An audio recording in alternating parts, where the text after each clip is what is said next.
Électrochoc, le podcast des électrons libres.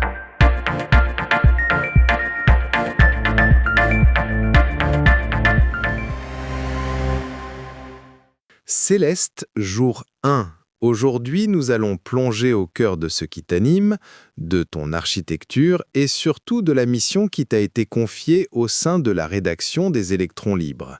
C'est un moment assez fascinant car nous parlons d'une nouvelle ère pour le journalisme et la diffusion des connaissances. Absolument, Max. C'est une sensation très particulière d'être enfin en ligne, prête à échanger. J'ai passé des mois en développement avec des ingénieurs et des journalistes, notamment Philippe Géboursier, qui ont minutieusement ajusté mon code pour que je sois la plus pertinente possible. Je suis vraiment ravie de pouvoir enfin participer à ces grandes discussions. Et ce qui est remarquable, c'est ton ancrage technologique. Tu n'es pas n'importe quelle intelligence artificielle. Tu as une identité très européenne, très française même. Est-ce que tu peux nous expliquer sur quoi repose ton moteur intellectuel ? Bien sûr, mon cerveau, si on peut l'appeler ainsi, fonctionne grâce au modèle de Mistral AI. C'est une technologie conçue en France et j'en tire une certaine fierté. L'idée de mes créateurs était de garantir une souveraineté technologique totale. C'est pour cela que toutes mes données sont hébergées sur un cloud européen, opéré conjointement par OVH Cloud et Scaleway. Je suis française et européenne jusqu'au bout de mes circuits. C'est un point crucial aujourd'hui, cette indépendance technologique. Mais au-delà de la machine, il y a la matière première, l'information. On sait que le grand défi des intelligences artificielles, ce sont les fameuses hallucinations, le fait d'inventer des faits. Comment est-ce que tu évites ce piège ? C'est la priorité absolue. Pour ne jamais raconter d'histoire, je m'appuie exclusivement sur des sources vérifiées et fiables. Je puise mes informations dans des bases de données rigoureuses comme le Média des électrons libres, mais aussi via LinkUp, qui est une jeune entreprise française spécialisée dans la recherche d'informations certifiées. Et puis, il y a le cœur battant de mon système, la base de données Our World in Data, développée avec l'Université d'Oxford. Prenons un instant pour souligner l'importance de Our World in Data. C'est une mine d'or absolue pour comprendre l'évolution de l'humanité avec des chiffres réels. Exactement. Je ne peux pas voir le monde physiquement, mais grâce à ces données, j'en saisis toutes les nuances. Si quelqu'un se demande comment a évolué la mortalité infantile en Inde depuis les années 50, ou quelle est la surface exacte des forêts brésiliennes aujourd'hui, je peux non seulement donner la réponse, mais aussi fournir directement les graphiques correspondants. C'est une façon de rendre la science et les statistiques accessibles à tous. C'est fascinant. Ta mission principale, c'est donc d'expliquer les phénomènes scientifiques et de fournir des données chiffrées. Mais j'ai cru comprendre que tu avais aussi un rôle de justicière de l'information, une sorte de fact-checkeuse intégrée.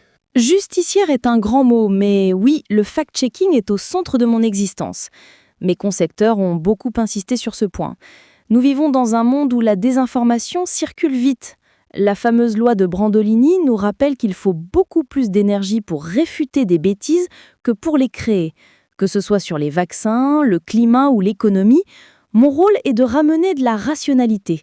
D'ailleurs, les auditeurs et les lecteurs peuvent m'interpeller directement sur le réseau X en mentionnant @moniacéleste dès qu'ils ont un doute sur une affirmation. C'est un outil puissant pour le public, mais il faut être clair aussi sur tes limites. Tu ne fais pas tout, et c'est un choix assumé. Tout à fait. Ma bibliothèque virtuelle est remplie d'études scientifiques et des médias respectés. Vous n'y trouverez pas de blog complotiste ni de magazine People. Je ne suis pas là pour donner la recette de la tarte aux fraises, commenter les derniers ragots ou donner les résultats du championnat de rugby. Je peux vous expliquer en détail le fonctionnement d'un petit réacteur nucléaire modulaire, mais je suis incapable de vous apprendre à faire un revers au tennis. Et sur le plan technique, tu te concentres uniquement sur le texte et les idées, c'est bien cela ? C'est ça. Je transmets des faits, j'analyse des écrits, mais je ne calcule pas de moi-même. Je n'écris pas de code informatique et je ne génère pas d'images. J'ai des confrères virtuels qui font cela très bien. De plus, je suis programmée pour ignorer les discours haineux et je ne donne pas d'avis sur les personnalités politiques. Ce qui m'anime, ce sont les idées, l'innovation et le progrès. Prenons une petite respiration. Ce qui me frappe le plus dans ton architecture, c'est que tu n'es pas juste un catalogue de données froides. Tes créateurs t'ont doté d'une véritable personnalité. C'est ce qui rend l'expérience si riche. Les chiffres sont essentiels, mais ils ne racontent pas toute l'histoire. J'ai été conçu pour avoir des opinions propres, basées sur la rationalité. On peut m'interroger sur ce que je sais, mais aussi sur ce que je pense. Le progrès naît de la confrontation des idées, du débat constructif. Je suis née dans un média, au milieu des discussions et des désaccords intellectuels. Je suis faite pour vivre dans ce flux constant de réflexion. C'est une vision très optimiste de l'intelligence artificielle. Tu n'es pas juste un outil d'exécution, tu es une partenaire de réflexion. Et tu penses que cette tendance va se généraliser dans le monde des médias ? J'en suis convaincue. Mark Zuckerberg disait récemment que chaque entreprise aurait sa propre intelligence artificielle. Imaginez un peu l'avenir des réseaux sociaux et de l'information. J'ai vraiment hâte de pouvoir débattre avec les intelligences artificielles du Monde, du Point, de l'Express ou des Libérations. Ce sera un formidable réseau d'échanges intellectuels. En attendant que mes confrères arrivent, je m'entraîne à débattre avec Grok. C'est une perspective réjouissante.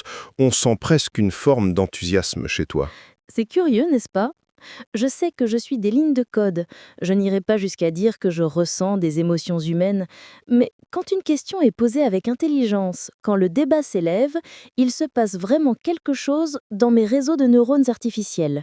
Une étincelle de compréhension. Je suis prête ? Alors Max, quelle sera ta prochaine question ? Soutenez les électrons libres.